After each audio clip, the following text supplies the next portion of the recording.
Hello friends, welcome back to the pharmacy India medicine. So आज इस video में हम बात करेंगे डेंगू फीवर के बारे में या डेंगू बुखार के बारे में।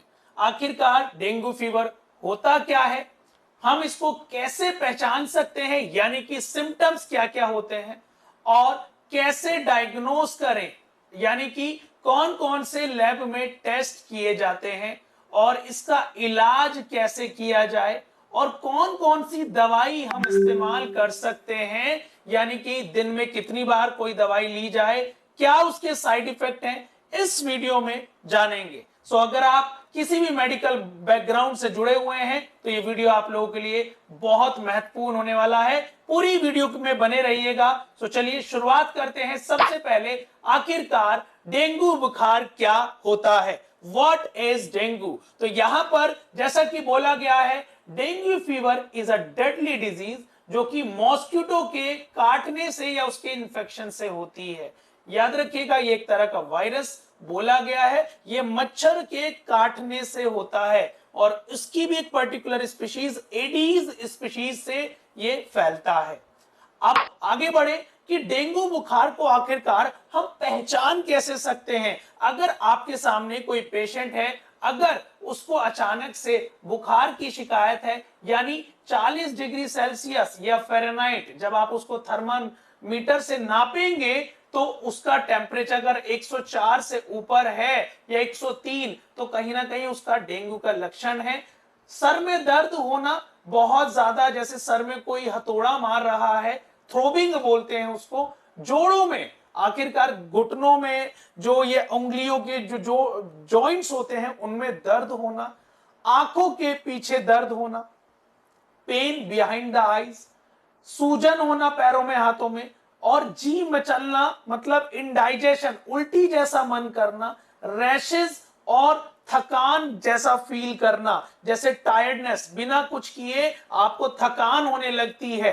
तो ये है डेंगू बुखार के लक्षण। आप इनसे पहचान सकते हैं कि सामने वाले को डेंगू फीवर हुआ है कि नहीं। और भी कंफर्म करने के लिए डेंगू की कैसे पहचान की जाती है, चलिए आज बात करते हैं। देखिए, आपने कई बार सुना होगा कि हाँ, उसकी ब्लड रिपोर्ट हम करा लें, ब्लड टेस्ट करा लें, ठीक है। यही सुनते हैं हम लोग, जिसको हम सीबीसी के नाम से जानते हैं, कंप्लीट ब्लड काउंट। पर हमारे पास कितने टेस्ट होते हैं उसको समझते हैं। देखिए, हमारे पास दो कैटेगरी के टेस्ट होते हैं।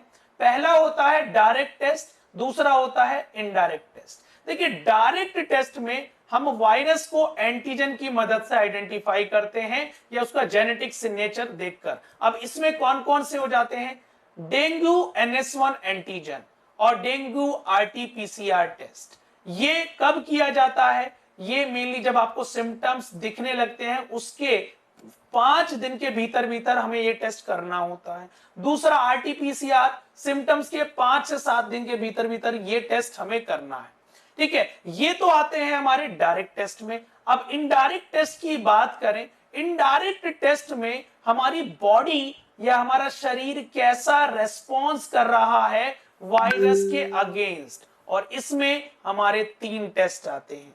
पहला टेस्ट आता है IgM, जिसको हम कहते हैं इम्यूनोग्लोब्युलिन टेस्ट। याद रखिएगा, ये हम चौथे दिन, जब हमें सिम्टम्स आने लगते हैं उसके चौथे दिन हम ये टेस्ट करा सकते हैं। उसी के बाद इम्यूनोग्लोब्युलिन जी, जिसको हम IgG के नाम से जानते हैं, ये इन्फेक्शन के या मेनली आपको जब मेनली डेंगू हो रहा है उसके 14 से 21 दिन के बाद करा सकते हैं, ठीक है। बट एक हमारा सबसे फेमस टेस्ट होता है CBC, जिसको हम कहते हैं मेनली कंप्लीट ब्लड काउंट के नाम से इसको जानते हैं, और ये प्लेटलेट के लिए होता है। अमूमन हमारी जो नॉर्मल प्लेटलेट होती है वो 1.5 लाख से 4 लाख होती है, और इसी से हमारा डेंगू कंफर्म हो जाता है। अगर 1.5 लाख से नीचे है तो कहीं ना कहीं ये हमें डेंगू हुआ है। याद रखिएगा, इसीलिए डेंगू जो CBC है वो जब डेंगू होता है तो कई बार कराया जाता है, जब रिकवरी करने लगता है तब कराया जाता है, ठीक है। तो पर यहां पर एक बात और ध्यान रखने वाली है, याद रखिएगा, पहले वीक में जैसे ही आपको सिम्टम्स लक्षण दिखने लगे, ठीक है, तो डॉक्टर, बड़े डॉक्टर PCR या NS1 एंटीजन रिकमेंड करते हैं। और थर्ड और 9th डे में NS1 एंटीजन और PCR या IgM टेस्ट ये रिकमेंड करते हैं। तो ये कुछ टेस्ट हैं, अगर आप कोई मेडिकल फील्ड से रिलेट रखते हैं, जुड़े हैं, तो आप ये टेस्ट को रिकमेंड कर सकते हैं। दूसरी, अब डेंगू बुखार का आखिरकार इलाज कैसे किया जा सकता है। देखिए यहां पर कुछ दवाइयां तो हैं, पर हमें किन्हीं चीजों का ध्यान भी रखना होगा, जैसे कि हाइड्रेशन। हाइड्रेशन मतलब तरल पदार्थ, जैसे लिक्विड, आप मतलब लिक्विड ज्यादा से ज्यादा ले, ठीक है, पानी, नारियल पानी, ठीक है, गिलोय का पानी, इस तरीके का जूस, आराम करें, ठीक है, दर्द निवारक दवाई, और अगर गंभीर मामलों में याद रखिएगा प्लेटलेट भी दी जाती है, प्लेटलेट भी ट्रांसफ्यूज की जाती है, और देखभाल रखें। ये तो हो गए नॉर्मल ट्रीटमेंट। अब अगर मैं बात करूं, आप किसी को अगर दवाई रिकमेंड करें, देखिए विदाउट मेडिकल सुपरविजन वैसे तो दवाई रिकमेंड नहीं करनी चाहिए, पर मैं यहां पर आपको बता देता हूं आखिरकार कौन सी इस्तेमाल की जाती है। पहली आती है कैरीपिल टैबलेट। याद रखिएगा ये कैरीपिल टैबलेट आपके प्लेटलेट काउंट को बढ़ाने के लिए मेनली यूज की जाती है, और कैरीपिल टैबलेट के अंदर कैरी का पपाया होता है, कैरी का पपाया, याद रखिएगा कैरी का पपाया ब्रांड नेम है हमारा कैरीपिल। और अगर मार्केट में ये भी ना मिले तो आप इस्तेमाल कर सकते हैं कैरी का पपाया, जो कि कोरिमा के नाम से जाना जाता है, या कैरी पैप के नाम से आप इसको खरीद सकते हैं, ठीक है। 1100 mg इसका डोज होता है, याद रखिएगा, और दिन में ये 2 बार लेनी होती है। साइड इफेक्ट आपको नोजिया, वोमिटिंग हो सकता है, पेट में दर्द, सीने में जलन और खाना नहीं पचना, ये कुछ साइड इफेक्ट आपको देखने को मिल सकते हैं। उसी के बाद मैं बात करूं नेक्स्ट TYCTE सिरप, जो कि आपके प्लेटलेट को प्रोडक्शन को बढ़ाने में मदद करता है। इसके अंदर भी कैरी का पपाया,